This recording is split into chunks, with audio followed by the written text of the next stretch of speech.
विराट की 82 रन की वो नाबाद पारी जिसकी हो गई दुनिया दीवानी।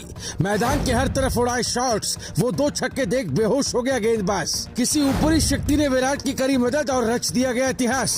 फिर पाकिस्तान को पटक के मारने के बाद विराट ने आसमान को दिखाई थी उंगली। क्यों किया ऐसा, क्या चल रहा था दिमाग में? किंग कोहली ने अब कर दिया सनसनीखेज खुलासा। कैलेंडर में तारीख थी 22 अक्टूबर 2022। मैदान था ऑस्ट्रेलिया का मेलबर्न। मौका था T20 वर्ल्ड कप का। भारत के सामने थी चिर प्रतिद्वंदी पाकिस्तान। लेकिन कहानी यहाँ खत्म नहीं होती, क्योंकि कहानी की शुरुआत यहीं से होती है, जो कि इतिहास बनती है। और किंग कोहली ऐसी पारी खेलते हैं कि दुनिया झूमते हुए कहती है, न भूतो न भविष्यति, यानी न पहले ऐसी पारी कभी देखी, न शायद कभी अब देखेंगे।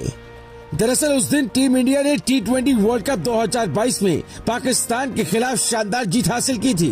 विराट कोहली ने 160 रनों के टारगेट का पीछा करते हुए 53 गेंदों में नाबाद 82 रन बनाकर टीम इंडिया को धमाकेदार जीत दिलाई थी। इस मुकाबले में कोहली ने शाहीन, हारिस रऊफ जैसे गेंदबाजों की पिटाई करके उनकी औकात बताते हुए ऐलान कर दिया था कि किंग एक था, एक है और एक ही रहेगा। आपको बता दें कि उस मुकाबले में भारत को अद्भुत जीत दिलाने के बाद कोहली आसमान की तरफ उंगली उठाते नजर आए थे। उस वक्त मानो ऐसा लग रहा था जैसे कोहली भगवान से कह रहे हो, मैंने वो कर दिखाया जिसकी किसी को उम्मीद नहीं थी। लेकिन अब कोहली ने उस उंगली उठाने को लेकर एक बड़ा खुलासा करते हुए बेहद दिलचस्प बातें बताई हैं। एक शो में कोहली ने उस मैच से जुड़े कई किस्से शेयर किए और बताया कि किस तरह से उनका दिमाग उस वक्त काम करना बंद कर चुका था। कोहली ने यादों को साझा करते हुए कहा, ईमानदारी से मुझे अभी नहीं पता कि द्रविड़ सर ने क्या मैसेज दिया था।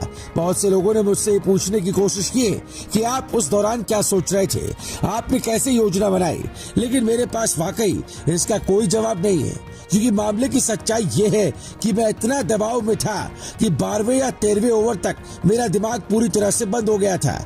मैं उससे पहले खराब दौर से गुजर रहा था, फिर मैंने एशिया कप में वापसी की और अच्छा खेल रहा था। इसके आगे भी विराट कोहली ने उसी मैच के बारे में बात करते हुए बताया, 10वें ओवर में हमारे 4 विकेट 31 रन पर गिर गए थे। मैं शायद 25 गेंदों में 12 रन बना चुका था। मुझे याद है कि ब्रेक में राहुल भाई मेरे पास आए और उन्होंने कुछ कहा, लेकिन मैं कसम खाता हूँ कि मुझे याद नहीं है कि उन्होंने क्या कहा। मैंने उन्हें यह बताया भी था। मैंने उनसे कहा, मुझे नहीं पता कि आपने मुझे उस ब्रेक में क्या कहा था, क्योंकि मैं जोन आउट था।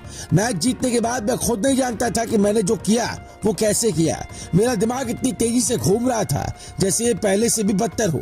मैं इतना तक सोचने लगा कि यहाँ से वापसी नहीं हो सकती। आधे रास्ते तक यही मेरी ईमानदार भावना थी। इसके बाद मेरा इंस्टिंक्ट हावी हो गया। मतलब विराट के इस बयान से समझा जा सकता है कि उन्होंने उस दिन जो किया वो केवल और केवल होता चला गया, मानो किसी शक्ति ने उनको ये सब करने को कहा। इसीलिए विराट ये मानते हैं कि कोई अदृश्य शक्ति उनकी सहायता कर रही थी। विराट कहते हैं, तब मुझे लगा कि कोई ऊपर वाला मेरा मार्गदर्शन कर रहा है। मैं किसी का दावा नहीं कर सकता, लेकिन मैं कुछ करने की कोशिश कर रहा था। ये पहले भी था, लेकिन तब काम नहीं कर रहा था। मेरे लिए सबक ये था कि अपने दिमाग का इतना ज्यादा इस्तेमाल करना बंद कर देना चाहिए, क्योंकि ये आपको वास्तविक जादू से दूर कर देता है। उस रात क्या हुआ था मैं इसे कभी समझा नहीं सकता, और ये फिर कभी नहीं होगा। आपको बता दें कि पाकिस्तान के खिलाफ उस बड़े मुकाबले में भारत की शुरुआत खराब रही, लेकिन कोहली ने पहले पारी संभाली, फिर गेयर बदला और धमाकेदार पारी खेलकर टीम इंडिया को ऐतिहासिक जीत दिला दी। मैच की बात करें तो भारत ने 4 विकेट से जीत दर्ज कर इतिहास रचा था और हीरो बने थे विराट कोहली। पाकिस्तान ने पहले बल्लेबाजी करते हुए 159 रन बनाए थे। इफ्तिकार और मसूद ने पाकिस्तान के लिए अच्छी बल्लेबाजी की थी। भारत के लिए हार्दिक और अर्शदीप ने 3-3 विकेट लिए थे। जवाब में टीम इंडिया ने 160 रन बनाकर मुकाबला जीत लिया था। विराट कोहली ने 53 गेंद में अद्भुत, अविश्वसनीय और अकल्पनीय नाबाद 82 रन ठोके थे। 19वें ओवर की आखिरी 2 गेंदों पर हारिस पर ऐसा छक्का जड़ा था कि दुनिया दीवानी हो गई थी। जीत के बाद किंग कोहली ने आसमान की तरफ उंगली की और कुछ कहा था। अब उसी वाक्य का जिक्र करते हुए विराट ने उस वक्त की पूरी कहानी बता दी है और किस्सा सुनाते हुए कह दिया है कि किस तरीके से सब कुछ होता चला गया और उन्होंने इतनी ऐतिहासिक पारी खेलकर पाकिस्तान को पटक कर धो दिया और इसी के साथ एक बड़ा इतिहास भी रच दिया। Bureau report, Bharat positive.